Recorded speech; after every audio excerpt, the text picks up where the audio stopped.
Anda kembali bersama kami dalam IDEX Second Session Closing. Ya, pemirsa, di segmen ini kami akan ulas bagaimana review perdagangan di hari ini dan juga proyeksi di perdagangan esok hari bersama dengan narasumber kami. Tapi sebelumnya kami informasikan bahwa Anda bisa bergabung atau berpartisipasi secara aktif melalui WhatsApp interaktif kami untuk bisa menanyakan portofolio investasi Anda. Dan langsung saja saya sapa Ibu Ellen May selaku founder EM Trade dan Ellen May Institute yang sudah bergabung melalui Zoom di sore hari ini. Selamat sore, Bu Ellen. Selamat sore. Apa kabar, Bu?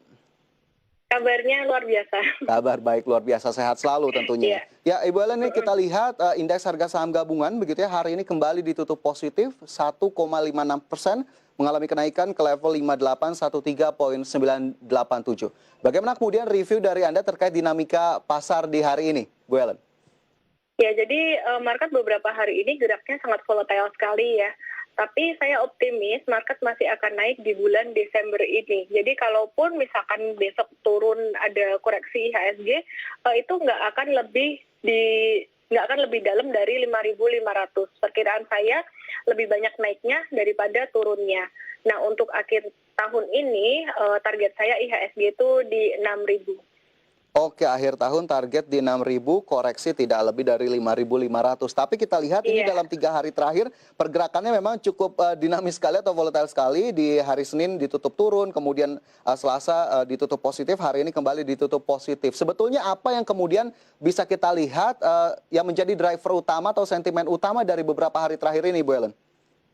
Sebenarnya kalau sentimen utama tetap profit taking ya, karena IHSG itu sudah naik sekitar 14% sepanjang bulan November kemarin karena Joe Biden terpilih itu ya, menang pemilu Amerika Serikat, dan juga perkembangan dari vaksin sendiri sangat efektif untuk Pfizer dan Moderna. Nah, tapi kenaikan 13-14% ini tentunya juga membuat big fund mereka juga mau profit taking, terutama untuk saham-saham perbankan yang sifatnya agak-agak cyclical. Jadi normal profit taking sedikit aja saya lihat, dan ini mereka juga masih hold banyak, jadi ini naik lagi marketnya, masih bakalan lanjut naik lagi.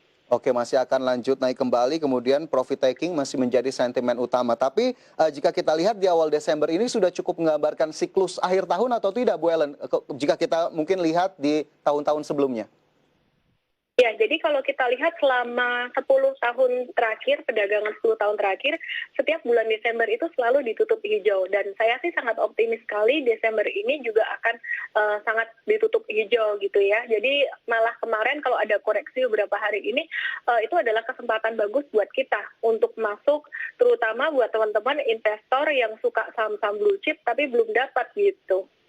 Oke, menjadi kesempatan ini sepertinya opportunity yang tidak bisa kita lewatkan begitu ya. Lantas dengan nilai transaksi di hari ini 16,4 triliun rupiah sepertinya cukup terjaga ini interest dari investor dalam beberapa hari terakhir ini, meskipun kita lihat hari ini memang masih diwarnai oleh net sell. Bu Ellen, apakah kemudian memang nilai-nilai transaksi yang cukup besar masih akan berlanjut terutama di bulan ini seiring dengan target price tadi sendiri 6.000 sepertinya masih berpotensi untuk ditembus?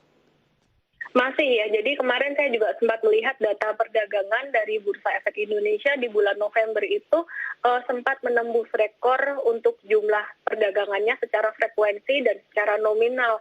Ini menunjukkan minat dari masyarakat sangat besar sekali. Meskipun kemarin volatile, banyak yang jualan, tapi banyak yang beli juga gitu.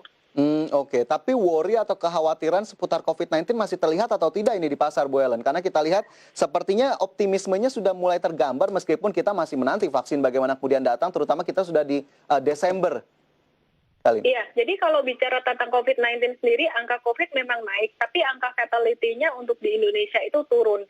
Dan selain itu, ini sudah ada mulai perkembangan beberapa vaksin, misalnya Pfizer, itu juga udah di-approve di UK, di Inggris ya. Dan sedangkan di Indonesia sendiri tadi sepertinya ada berita Pak Erick Thohir mengatakan bahwa vaksin di Indonesia itu akan diproduksi oleh Bio Farma gitu. Jadi ini jadi sentimen positif juga untuk Indonesia, khususnya saham kimia farma.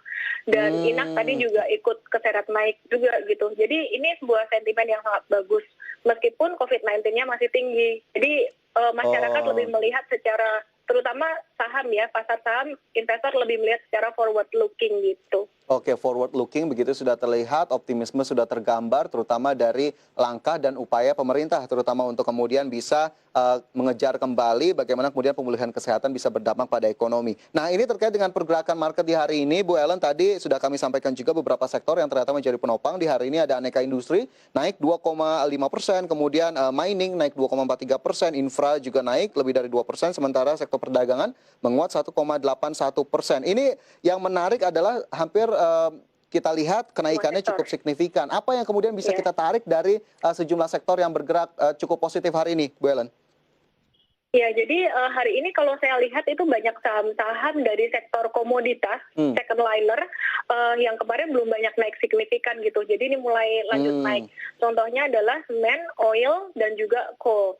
Nah, untuk KF sendiri terdampak dari sentimen yang tadi sempat saya mention ya. Jadi untuk saham-saham yang berbau komoditas seperti Elsa, Medco, kemudian UNTR, itu sangat menarik sekali dalam jangka pendek. Oke, baik. Itu sepertinya bisa menjadi catatan juga untuk kita hari ini. KF tadi Anda sudah sempat sebutkan gitu ya. Kita nanti coba ulas ya, Bu Ellen, untuk KF. Tapi ini ada penelpon yang masuk ternyata. Halo, selamat sore. Halo, selamat sore. Sore, dengan siapa? Di mana, Pak? Ya, saya Raka dari Tangerang Selatan, Pak. Pak Raka di Tangerang Selatan. Silakan, Pak Raka. Ya, baik. Selamat sore. Saya mau tanya untuk analisis teknikal GIAA dan GMFI seperti apa ya untuk besok supaya saya bisa jual atau beli gitu kira-kira. Oke, teknikal GIAA dan GMFI ya, Pak Raka ya? Iya, betul, Pak. Oke, siap. Itu aja ya, Pak Raka ya? Ya, itu saja. Terima kasih sudah bergabung Pak Raka di Live Interaktif kami menanyakan soal GIA dan GMFI. Tapi nanti Bu Ellen kita coba ulas. Saya ingin ke Kimia Farma terlebih dahulu. Ini sepertinya cukup menarik juga karena kita lihat KF juga cukup signifikan ini pergerakannya. Kita lihat hari ini bagaimana kemudian menilai KF. Ada indikasi apa sebetulnya yang terlihat, Bu Ellen? Ya, kalau selain dari sentimen yang tadi, saya melihat hari ini ada peningkatan jumlah transaksi itu lumayan signifikan dibandingkan dengan kemarin. Volume perdagangannya hari ini sekitar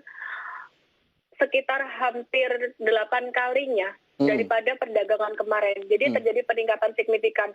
Dan ini KF juga ada satu resisten kecil di angka 3450. Ini mau di breakout. Sore hari itu tutupnya pas banget di 3460. Perkiraan saya KF dalam 1-2 hari ke depan itu bisa breakout. Namun KF ini satu ya karakter pergerakan sahamnya tuh gampang naiknya, gampang auto reject atas, gampang juga dia auto reject bawah gitu.